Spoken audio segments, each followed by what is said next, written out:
आज के YouTube session में आपका स्वागत है। किस विषय पे चर्चा करनी है? सबको पता है 2024 इलेक्शंस आ रहे हैं, तो जैसे जैसे इलेक्शंस नज़दीक आते जाएंगे वैसे वैसे हजार तरीके के प्रोपोगंडास एजेंडास चलाना शुरू होगा अगेंस्ट ऑब्वियसली मोदी गवर्नमेंट। तो उसमें से एक एजेंडा है unemployment and inflation.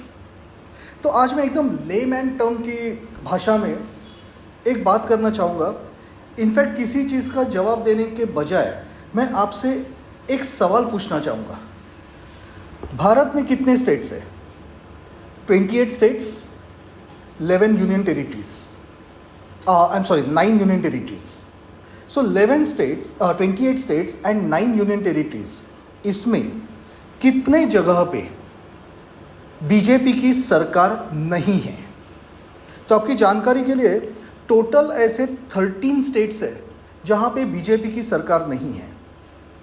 Rajasthan Congress, Chhattisgarh Congress, Bengal ममता बानू का TMC, Kerala all time great communist, Andhra YSR Reddy, Jharkhand Congress और झारखंड मुक्ति मोर्चा की कंबाइंड अलायंस सरकार, दिल्ली नटवरलाल मतलब केजरीवाल की सरकार, उसके बाद फिर बिहार पलटी मास्टर नीतीश कुमार की सरकार, Tamil Nadu Stalin that is DMK की सरकार, पंजाब आम आदमी पार्टी फिर एक बार नटवरलाल की सरकार, ओडिशा एकमेव ऐसा स्टेट अपोजिशन के साथ रहने वालों में से एकमेव ऐसा स्टेट कि जहाँ पे एक अच्छे चीफ मिनिस्टर है that is Patnaik ji. But BJP की सरकार नहीं है, बीजू जनता दल की सरकार, बीजेडी की सरकार। तेलंगाना मुसलमानों के मसीहा दैट इज़ टीआरएस केसी राव की सरकार। हिमाचल प्रदेश लेटेस्ट वहाँ पे आई हुई है कांग्रेस की सरकार। 13 स्टेट्स है जहाँ पे बीजेपी की सरकार नहीं है। तो फिर वहाँ पे एम्प्लॉयमेंट क्यों नहीं क्रिएट होती? वहाँ पे इन्फ्लेशन क्यों है? क्या आपने ये सवाल के ऊपर कभी गौर फरमाया है? राज्यों का कोई कर्तव्य नहीं है? सब कर्तव्य अगर सपोज पंतप्रधान मोदी जी की है, अनएम्प्लॉयमेंट पूरे भारत की उन्हीं ने संभालनी है, अगर पूरे भारत का इन्फ्लेशन उन्होंने ही संभालना है, तो फिर आप मुझे बताइए कि ये 13 राज्यों में ये विरोधी पक्षियों की जो सरकार है वो क्या कर रही है? क्या उनकी कोई जिम्मेदारी नहीं है? इन राज्यों को, इन पर्टिकुलर पार्टीज को जो इस बात के ऊपर इतना हो हल्ला मचा रहे कि अनएम्प्लॉयमेंट है, इन्फ्लेशन है, अनएम्प्लॉयमेंट है, इन्फ्लेशन है, जरा उनसे एक बार पूछिए आपने अपने स्टेट में एम्प्लॉयमेंट बढ़ाने के लिए क्या किया? क्यों ऐसा हो रहा है कि जितना एफडीआई आ रहा है वो ज़्यादा करके बीजेपी रूल स्टेट्स में ही आ रहा है? कर्नाटका, महाराष्ट्र, गुजरात, ये स्टेट्स जितना एफडीआई, जितने फॉरेन इन्वेस्टमेंट्स ले रहे हैं उतने फॉरेन इन्वेस्टमेंट्स और कोई स्टेट क्यों नहीं ला पा रहे? क्यों वहाँ पे नए प्रोजेक्ट्स नहीं शुरू हो रहे? क्यों वहाँ पे ये सरकारें कुछ ऐसे नियम नहीं बनाती कि जिसकी वजह से इंडस्ट्रीज़ को फ़ायदा हो, नए इंडस्ट्रीज़ वहाँ पे आए और वहाँ पे एम्प्लॉयमेंट क्रिएट हो? क्यों नहीं करते? क्या एम्प्लॉयमेंट क्रिएट करने की जिम्मेदारी सिर्फ केंद्र सरकार की है? केंद्र सरकार राज्यों को प्रकल्प ला के नहीं दे सकता। राज्यों ने जो इंसेंटिव्स देने हैं वो राज्यों का खुद का मैटर है, वो डिसीजन उन्हें खुद लेना होता है। तो if you are incompetent not to take that particular decision to attract the investors, to attract the industry to your state, how the hell can you blame the central government for that? Central government क्या कर सकती है? Central government labour laws change कर सकती है, central government technology लेके आ सकती है, सेंट्रल गवर्नमेंट इंफ्रास्ट्रक्चर डेवलपमेंट करके दे सकती है, और ये सब कुछ मोदी सरकार कर रही है। तो उसके बावजूद मतलब in short ease of business देने का काम ये केंद्र सरकार का है और मोदी सरकार ने ये बहुत अच्छे तरीके से किया हुआ है। तो इतना ईज ऑफ बिजनेस देने के बावजूद अगर सपोज ये राज्य अगर इंडस्ट्री को अट्रैक्ट नहीं कर सकते, अगर ये राज्य इंडस्ट्री को सूटेबल कन्वीनियंट एटमॉस्फेयर नहीं दे सकते, तो इसमें बीजेपी की या पीएम मोदी की गलती कैसे हुई? ये हुई बात अनएम्प्लॉयमेंट की। दूसरा सवाल इन्फ्लेशन। आज राइट नाउ पूरा ग्लोबल सिनेरियो कैसा है आप सब जानते हैं। रशिया यूक्रेन वॉर की वजह से फूड ग्रेन सप्लाई से लेके लॉजिस्टिक मैनेजमेंट तक सब कुछ बहुत डिस्टर्ब हो चुका है। सेकेंडली अब धीरे धीरे जो एक पर्टिकुलर फंडा पहले बीच में बहुत पॉपुलर हुआ था that entire world is one market, but because of that किस तरह से चाइना ने सब कंट्रीज की बैंड बजा दी। चाइना ने किस तरह से पूरा ट्रेड अपने हाथ में ले लिया, ये सब अभी पहचान चुके हैं। जब 2016 में president Trump became the president of US, at that time जब यूएस ने पहली बार प्रोटेक्शनिज्म पॉलिसी जब शुरू की, तो आज यही प्रोटेक्शनिज्म पॉलिसी ये पूरे ऑल ओवर द वर्ल्ड शुरू हुई है। अब हर इकोनॉमी सबसे पहले, हर कंट्री सबसे पहले अपनी इकोनॉमी सेल्फ रिलायंट करने की कोशिश कर रही है। तो ऐसे वक्त on the top of it जब लॉजिस्टिकल मैनेजमेंट पूरी तरह से अपसेट है, at the same time because of Russia Ukraine war जब फूड ग्रेन्स का सप्लाई तक डिस्टर्ब है, तो वहां पे जो इन्फ्लेशन का इफेक्ट आना है वो तो ग्लोबली आना है।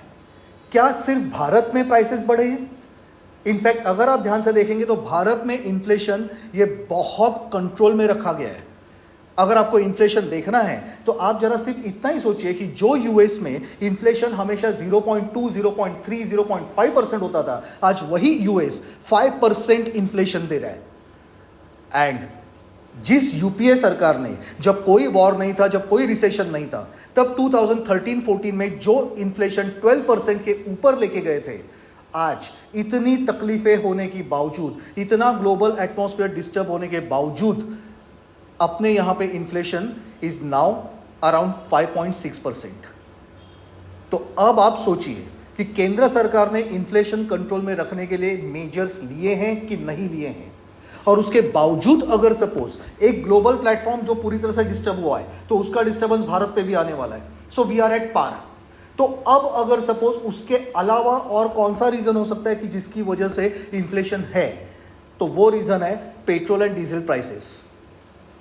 Nirmala Sitharaman ji, finance minister Nirmala Sitharaman ji has already given the proposal to bring the petroleum products in the ambit of GST. तो अगर ये petroleum products in the ambit of GST आते हैं तो उनके ऊपर मैक्सिमम जीएसटी कितना होगा? 28%। तो फिर इस प्रपोजल को मना किसने किया?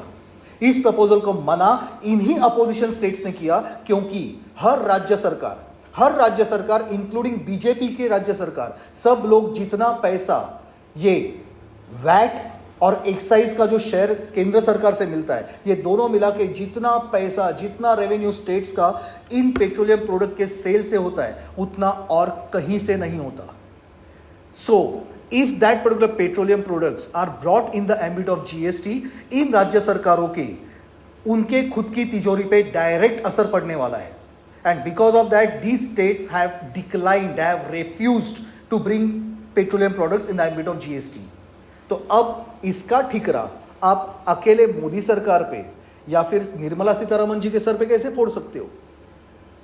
क्योंकि जीएसटी के रूल्स के हिसाब से कोई भी डिसीजन जब होगा तो वो विथ मेजॉरिटी होगा, और अगर suppose majority of the states which are ruled by the opposition, if they are opposing this particular move to bring petroleum products under the ambit of GST, तो फिर मेरे हिसाब से इन्फ्लेशन के लिए सिर्फ मोदी सरकार को जिम्मेदार ठहराना ये ठीक नहीं है।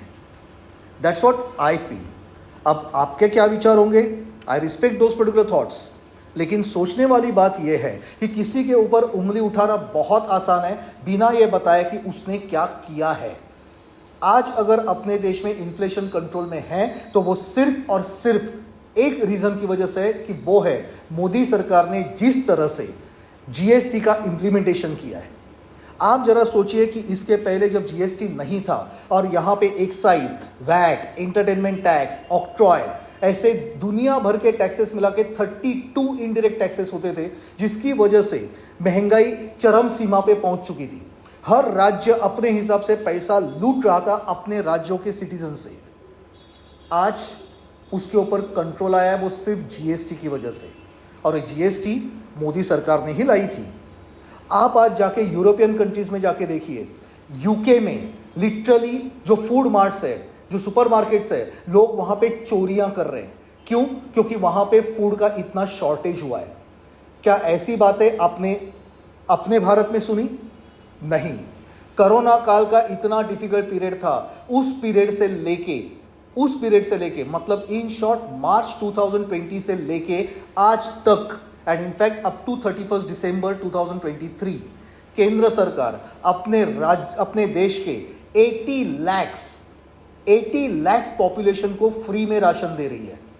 अब आप सोचिए, इतना बड़ा खर्चा उठाने के बावजूद, इतने बड़े तादाद पे वैक्सीन सबको फ्री में अवेलेबल कराने के बावजूद, फिस्कल डेफिसिट पे जो असर पड़ा रहेगा वो बेयर करने के बावजूद इंफ्रास्ट्रक्चर डेवलपमेंट पे कोई फर्क नहीं पड़ा है। जितने स्पीड से आज इंफ्रास्ट्रक्चर डेवलपमेंट हो रही है उतने स्पीड से आज तक कभी नहीं हुई थी। रेलवे इलेक्ट्रिफिकेशन, सोशल रिफॉर्म्स, यहां तक कि हर घर जल, ये जो पर्टिकुलर स्कीम जो शुरू हुई है जिसकी वजह से दूर दराज के गांव में जहां पे लोगों के घर में पानी नहीं था, आज उनके घर में पानी पहुंचाना, यहां तक इतने बड़े सोशल रिफॉर्म्स।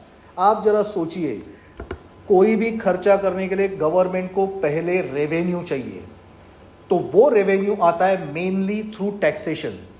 लेकिन क्या मोदी सरकार ने जीएसटी में कोई चेंजेस लाए हैं?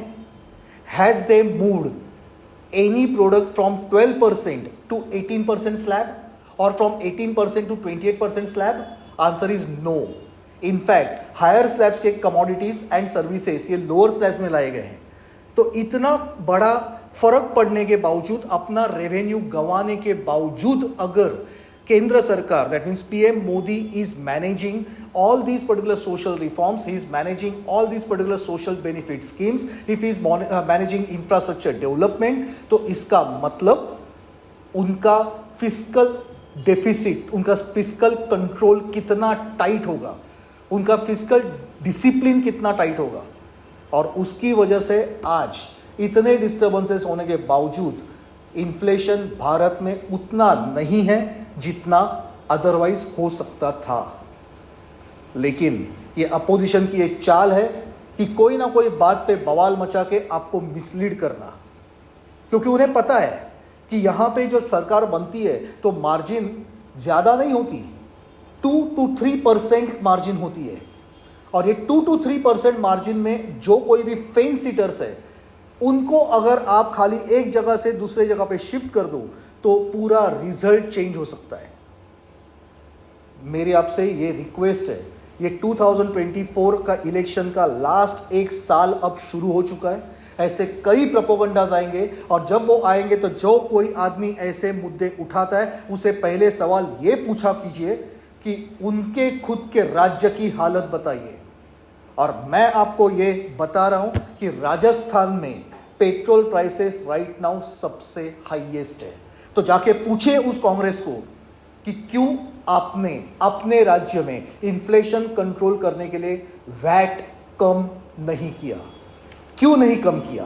पहले वहां पे कम करके दिखाओ, पहले छत्तीसगढ़ में कम करके दिखाओ, पहले हिमाचल प्रदेश में कम करके दिखाओ। यहां तक की बात कि हिमाचल प्रदेश में ये लोग अभी 1-1 रुपया एक्स्ट्रा ले रहे हैं। किस पे पता है? दारू की हर बोतल के पीछे 1 रुपया एक्स्ट्रा लेंगे, लेकिन उस रुपए का करेंगे क्या वो नहीं बताएंगे। दूसरे पे ब्लेम करना बहुत सिंपल होता है, खुद काम करना ये बहुत मुश्किल होता है। यही चीज कांग्रेस और ये अपोजिशन पार्टीज करते आ रहे सदियों से, आपको बेवकूफ बनाते आ रहे सदियों से। मैं ये नहीं कह रहा हूं कि अनएम्प्लॉयमेंट नहीं है, अनएम्प्लॉयमेंट है, लेकिन पहली चीज मुझे एक बात बताइए, अनएम्प्लॉयमेंट का क्राइटेरिया क्या होता है? नंबर ऑफ पीपल एम्प्लॉयड का मतलब क्या होता है? एम्प्लॉयमेंट मतलब सिर्फ जॉब होता है? तो आंसर इज नो। एक सिंपल सी इंग्लिश डिक्शनरी लेके निकाल के देख लीजिए, उसमें एम्प्लॉयमेंट का डेफिनेशन क्या होता है। एम्प्लॉयमेंट का मतलब होता है to engage in economic activity, to engage yourself in some kind of economic activity. फिर उसमें सेल्फ एम्प्लॉयड भी इंक्लूड होते हैं, उसमें प्रोफेशनल्स भी इंक्लूड होते हैं और उसमें जॉब और सर्विस वाले भी इंक्लूड होते हैं। तो अगर सपोज कोई आदमी हाथ गाड़ी खींच के अपना रोज का खर्चा निकाल रहा है तो वो भी सेल्फ एम्प्लॉयड में आता है। और पंतप्रधान मोदी जी की ऐसी कितनी सारी योजनाएं हैं, जिसमें से एक मेन योजना है मुद्रा योजना। उन योजनाओं का फायदा लेके कितने लोगों ने अपने खुद के रोजगार शुरू किए, पहले वो पता कीजिए। जिन्होंने अपने खुद के रोजगार शुरू किए हैं वो अपने साथ साथ अपने अलावा और कम से कम 1 या 2 लोगों को रोजगार देता है, लेकिन इनके नाम आपके स्टैटिस्टिकल डेटा में नहीं आते। और इस चीज का फायदा लेके ये बेवकूफ आपको बनाया जाता है कि अनएम्प्लॉयमेंट बढ़ रही है। अनएम्प्लॉयमेंट उनके लिए है जो कुछ करना नहीं चाहते, ये मैं खुद बोल रहा हूं। I am a professor, I have been with students. मैं मेरे जिंदगी के इतने साल स्टूडेंट्स के साथ निकाल चुका हूं। 99 स्टूडेंट्स कभी मेरे पास आके रोते नहीं कि हमें जॉब नहीं मिला, क्योंकि उनकी क्वालिफिकेशन है, उनकी लायकात है। हाँ, लेकिन 1% निठल्ला तो मेरे पास भी आ ही जाता है कि कुछ भी करो भैया, जॉब नहीं मिल रहा है। कैसे मिलेगा? You have to have the basic personality traits. और अगर आपको जॉब नहीं, तो सेल्फ एम्प्लॉयड बनने से किसी ने रोका नहीं है। आज गवर्नमेंट ने आपको हर तरह से एजुकेशनल इंफ्रास्ट्रक्चर से लेके अप टू फाइनेंशियल असिस्टेंस सब कुछ दिया हुआ है। तो कितने लोगों ने इन स्कीम्स का फायदा लेके अपने खुद के रोजगार शुरू किए, वो भी देखिए। सिर्फ आपके प्रोविडेंट फंड अकाउंट कितने हैं उसके हिसाब से एम्प्लॉयमेंट डिसाइड नहीं की जा सकती। There is MSME sector, micro small medium enterprises. So ये एमएसएमई सेक्टर ये सबसे ज्यादा रोजगार देता है, जिसमें मेजॉरिटी लोग ये सेल्फ एम्प्लॉयड होते हैं। तो जरा ये डेटा पे ध्यान दीजिए, अपोजिशन के बहकावे में मत आइए। सब जिम्मेदारियां केंद्र सरकार की नहीं होती। केंद्र सरकार की जिम्मेदारियां केंद्र सरकार कर रही है। Their job is to give you the business environment and they are giving it, but how to take advantage of that particular infrastructure depends on the will, the political will and intelligence of the state government. So if opposition states are failing in that, they don't have any they don't have any right to blame PM Modi for that. Agenda समझिए, propaganda समझिए और अपना खुद का फैसला सही तरह से लीजिए। अगर आपको आज का सेशन पसंद आया होगा तो लाइक कीजिए, सब्सक्राइब कीजिए, शेयर कीजिए। धन्यवाद।